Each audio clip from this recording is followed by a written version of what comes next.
Bienvenue sur ce podcast de prédication proposé par l'Église protestante unie de Bois-Colombes. Un espace où l'écriture devient une parole au cœur de nos vies.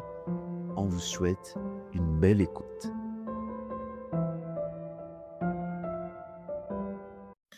Suivirons donc le texte sur lequel les enfants vont aussi réfléchir ce matin. Il se trouve Matthieu, l'évangile selon Matthieu, au chapitre 25, juste pour remettre dans le contexte, parce que c'est important.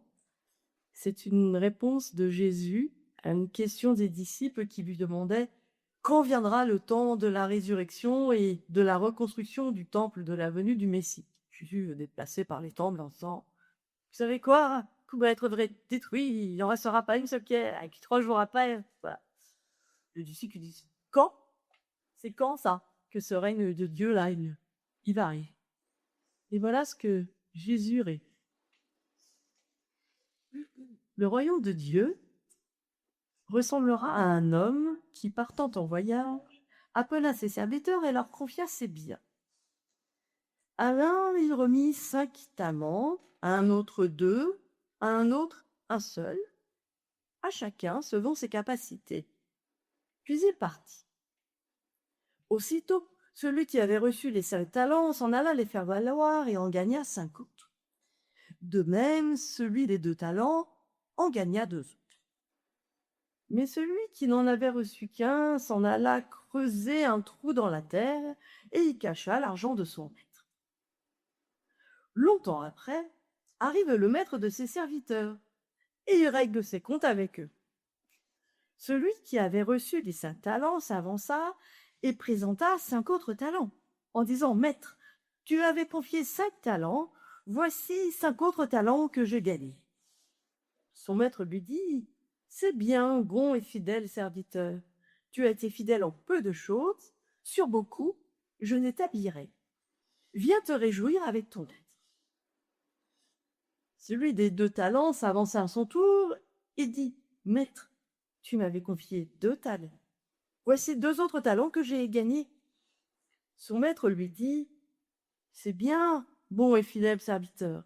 Tu as été fidèle en peu de choses, sur beaucoup je t'établirai. Viens te réjouir avec ton maître. » S'avançant à son tour, celui qui avait reçu un seul talent dit « Maître, je savais que tu es un homme dur. Tu moissonnes où tu n'as pas semé. Tu ramasses où tu n'as pas répondu. Par peur, je suis allé cacher ton talent dans la terre. Le voici. Tu as ton bien. » Mais son maître lui répondit « Mauvais serviteur, timoré. Tu savais que je moissonne où je n'ai pas semé, et que je ramasse où je n'ai rien répandu. Il te fallait donc placer mon argent chez des banquiers. À mon retour, j'aurais recouvré mon bien avec un intérêt. Retirez-lui donc son talent et donnez-le à celui qui a les 10. Car à tout homme qui a, on donnera, et il sera dans la surabondance. Mais à celui qui n'a pas, même ce qu'il a lui sera retiré. Quant à ce serviteur bon à rien, jetez-la dans la ténèbre du dehors, là seront les pleurs et des grincements de dents.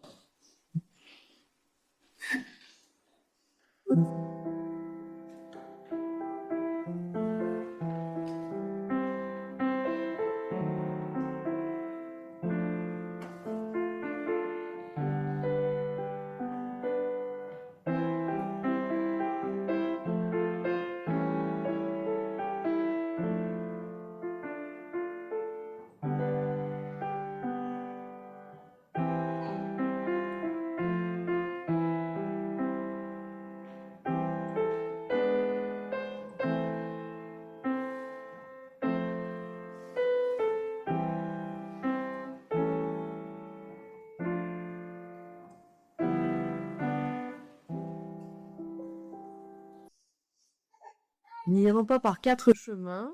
La fin de ce texte de l'Évangile me laisse pour le moins songeuse et un brin agacé dans ma fibre sociale. Écoutez plutôt, à tout homme qui a, l'on donnera, il sera dans la surabondance. Mais à celui qui n'a pas, même ce qu'il a lui sera retiré. On dirait un très mauvais discours qui prône la seule rétribution au mérite, et pire, qui pille ceux qui n'ont déjà rien. De là à dire que ce passage de l'Évangile a été très mal interprété pendant des siècles, il n'y a qu'un pas. Où est donc passé le Jésus de la justice, du soin aux plus petits? Où est passé tout simplement ce commandement qui est si présent dans le Premier Testament? Vous prendrez soin de la veuve, de l'orphelin, de l'étranger qui habite là au milieu de vous, c'est-à-dire de ceux qui n'ont absolument rien. Pas écrit vous prendrez tout ce qu'ils ont pour le donner à ceux qui ont déjà tout.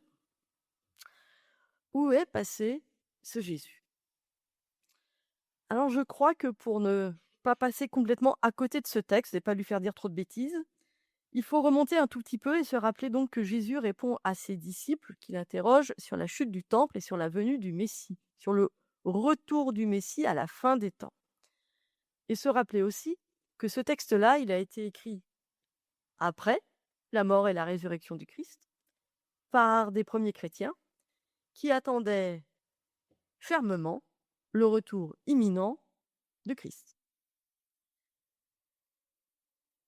C'est donc un discours, non pas qui nous dit comment est déjà le royaume, mais quand est-ce qu'on pourra voir que le royaume arrive? Bon, ça règle pas la question de on ne pille pas ceux qui n'ont plus rien. D'accord. C'est pas quand on aura pillé les plus pauvres que le royaume arrivera. Mais c'est important de se le remettre en tête quand même. Ça va nous parler sans doute de ce que nous, croyants, croyantes, nous avons peut-être à mettre un peu en œuvre. Voilà donc une histoire qui nous parle d'un maître qui confie des fortunes colossales à 3 de ses serviteurs. Je me suis amusée à faire le pendant en euros avec le cours de l'argent d'hier ou d'avant-hier, parce que les talents, c'est en argent. Alors, aujourd'hui, ou il y a 2 jours, peut-être que ça a augmenté depuis, je ne sais pas, un talent représente 64 000 €. 5 talents dans les 322 000, quelque chose comme ça. OK.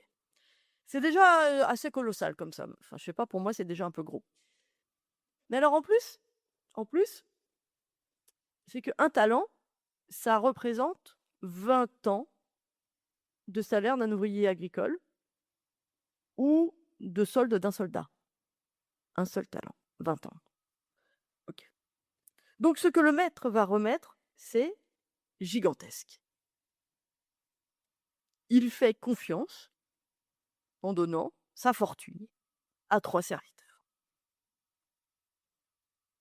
Il fait confiance, un peu comme Jésus fait confiance à ses disciples pour continuer la mission. Un peu comme Dieu nous fait confiance à nous pour continuer de faire vivre aussi l'Évangile.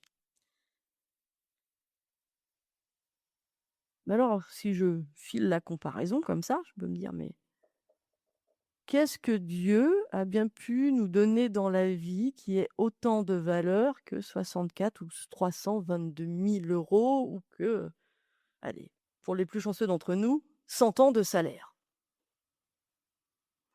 Bien d'accord que c'est pas ça qu'il nous confie aujourd'hui.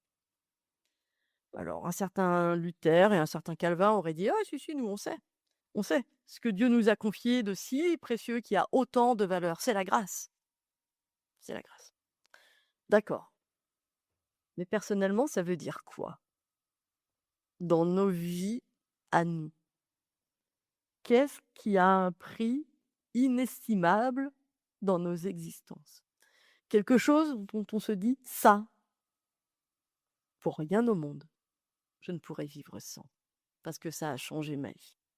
Est-ce que c'est une libération d'une peur?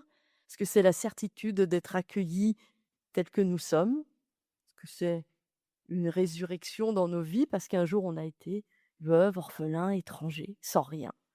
Ça peut être tout plein de choses. qu'il y a mille et une manières de vivre la grâce.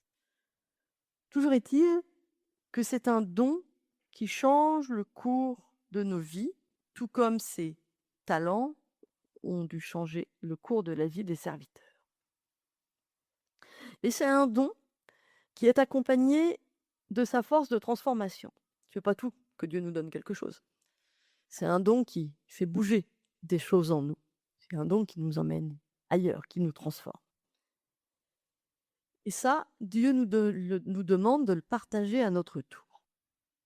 C'est une demande, c'est une mission. Alors, c'est pas une nouvelle loi au sens de il faut faire comme ça absolument ou une corvée supplémentaire. Non, non. C'est juste que ce que Dieu nous donne, c'est une dynamique de vie et qu'une dynamique, si elle s'arrête, bah, il n'y a plus rien. Besoin de le partager, besoin de l'entretenir, besoin de faire en sorte que cette dynamique continue pour le plus grand nombre. Donc Dieu nous demande à nous de ne pas garder pour nous ce que nous avons reçu de lui. Pour être transposé, porter la paix, lutter pour la justice, accueillir librement, ouvrir des horizons de vie, d'espérance, enfin, vous voyez, tout un tas de choses comme ça. Dieu a confiance en nous pour tout cela. Et il compte sur nous pour que le royaume se vive, tout comme le maître comptait sur ses serviteurs. Donc maintenant, on a tout ça. Imaginez un peu, le maître revient, il découvre que de ce qu'il nous a donné, nous n'en avons rien fait. Ou plutôt, que nous n'en ayons pas vécu. Imaginez que nous ayons gardé ce trésor bien enfoui, là, ce trésor de Dieu pour nous. Alors il est inutile. Alors il est perdu. Parce que enfoui, loin de la vie, mis dans un espace safe, comme on dit aujourd'hui, il ne vit pas. Il ne nous transforme pas. Ce n'est pas lire dans un livre que Dieu nous aime qui change la donne. C'est de l'expérimenter. C'est de se le coltiner au quotidien. Le don de Dieu, il a besoin de vivre notre existence. Et s'il ne nous transforme pas, nous, il n'a aucune chance de se multiplier et de se partager. Et c'est exactement ce qui va se passer avec ce dernier serviteur du texte biblique. Celui qui reçoit un talent et qui l'enterre dans le sol. Il n'accepte juste pas la confiance que Dieu lui fait. Il ne va pas se laisser transformer par elle. Il n'accepte pas la responsabilité que le maître lui donne. Parce que dans la loi de l'époque, en fait, enterrer une chose, c'était la seule manière de dégager toute responsabilité en cas de vol ou de perte. Donc si on vous donnait une richesse colossale et qu'on vous demandait de la garder, et si vous ne vouliez pas endosser cette responsabilité en disant « non, non, beaucoup trop dur pour moi tout ça », vous creusiez un trou, vous le mettiez dedans, et vous étiez tranquille. Voilà. C'est ce que fait le serviteur au un talent. Il refuse en fait la mission que le maître lui donne. Il ne veut pas être responsable du cadeau de Dieu. Et c'est là que ça coince. Il va se retrouver pris dans son propre piège, en fait, cet homme. Il va se retrouver pris dans sa propre compréhension de Dieu. Il a peur du maître. Il dit de lui qu'il est dur. Il ne lui fait pas confiance. Alors, à la confiance de l'un répond la défiance de l'autre. Il refuse de voir le don reçu comme une chance. Il le prend comme un fardeau dont il faut au plus vite se débarrasser, se décharger. Et persuadé qu'il est dur, ce maître, et bien persuadé de ça, il va subir à la fin la sanction de la dureté. Quelque part, ce serviteur, il est victime de sa projection sur le maître et il passe à côté de l'essentiel. Parce que le maître, en fait, dans l'histoire, il est dur qu'avec celui qui aura refusé sa confiance. Ce n'est pas que le maître change de visage, c'est que la peur du serviteur devient sa propre prison. Avoir Dieu comme un juge, avoir peur toute sa vie de mal faire et de déplaire à Dieu, avoir peur de perdre, d'être volé, on manque la rencontre avec Dieu. Parce que la rencontre avec Dieu, avec nous, c'est une rencontre dans la confiance, toujours. Ça emmène à la vie avec tous les risques qu'elle comprend, mais toutes ses beautés aussi. Dieu prend le risque avec vous que le cadeau qu'il vous donne soit un peu abîmé, un peu cogné dans les difficultés de nos vies, c'est vrai. Mais il sait que quand c'est vivant, ça se partage. C'est pas grave s'il y a une éraflure. C'est pas grave si le talent, il a perdu un petit peu de sa valeur nominale. Ce n'est pas en restant claquemuré dans la peur ou dans l'irresponsabilité et le désintérêt que le royaume avance. Dieu nous fait confiance pour que la suite de l'histoire s'écrive. Alors, quand est-ce que ce royaume viendra? Réponse de Dieu. Quand le partage sera là. Quand les personnes qui croient témoigneront de la confiance retrouvée avec Dieu. Quand on multipliera les dons et quand s'éloignera de nous toute idée d'un Dieu qui tient à retrouver son but intact, d'un Dieu comptable, d'un Dieu jaloux. Alors maintenant, relisons cette phrase problématique du début. À tout homme qui a, l'on donnera en surabondance. Et faisons-le à la lumière de la confiance pour voir ce que ça donne. À toute personne qui a confiance, qui fait confiance, on donnera. Il sera dans la surabondance. Mais à celui qui n'a pas confiance, même ce qu'il a lui sera retiré. N'est-ce pas tout simplement vrai? La confiance et l'action dans la confiance n'apportent-elles pas énormément au quotidien? Quant à la non-confiance, on le sait, qu'elle nous fait perdre jusqu'à nos moyens d'action. Sans confiance, on ne vit pas. On pourrait s'arrêter là et dire: «OK, c'est tout beau, c'est tout bien». Sauf que la confiance, ça ne se décrète pas. Ça s'expérimente, ça se construit et ça peut prendre du temps.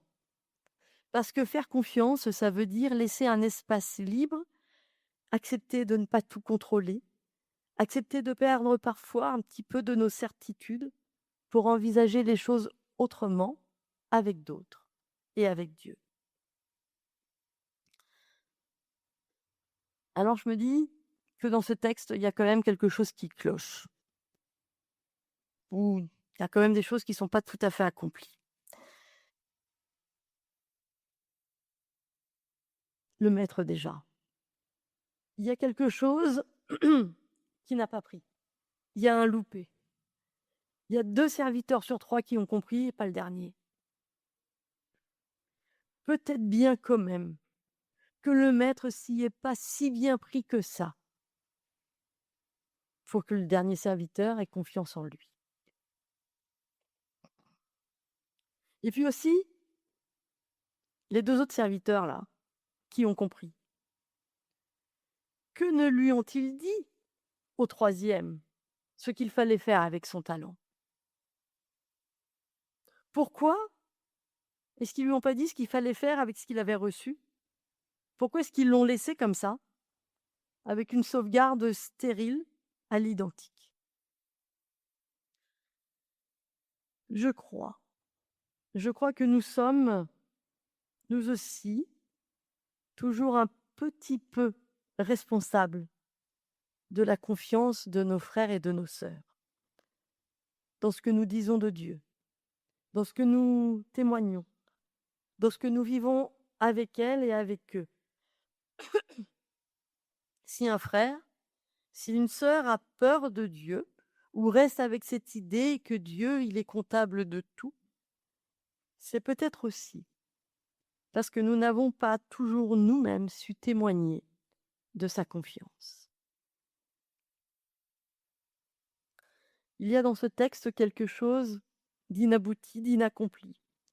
Peut-être pour nous signifier aussi que le royaume n'est pas complètement là, tant que tout le monde ne vit pas dans la confiance de Dieu, tant qu'il y a encore des bouts de trésors cachés de ci et de là.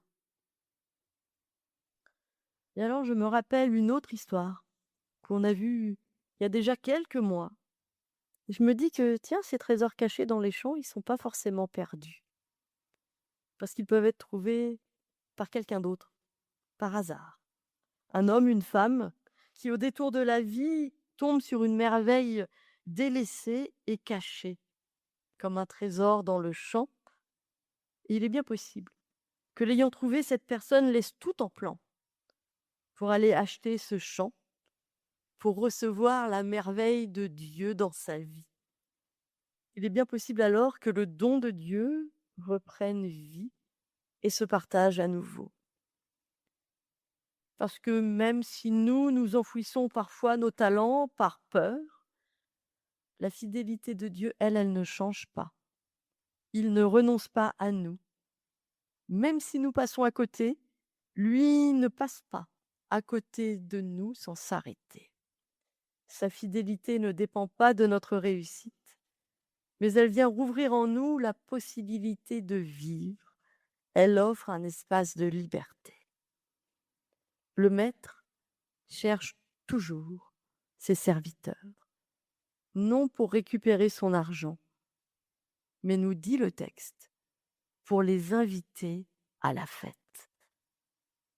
Alors résonne ce verset comme le dernier avec lequel nous repartirons. Entre, toi, dans la joie de ton Maître. Amen.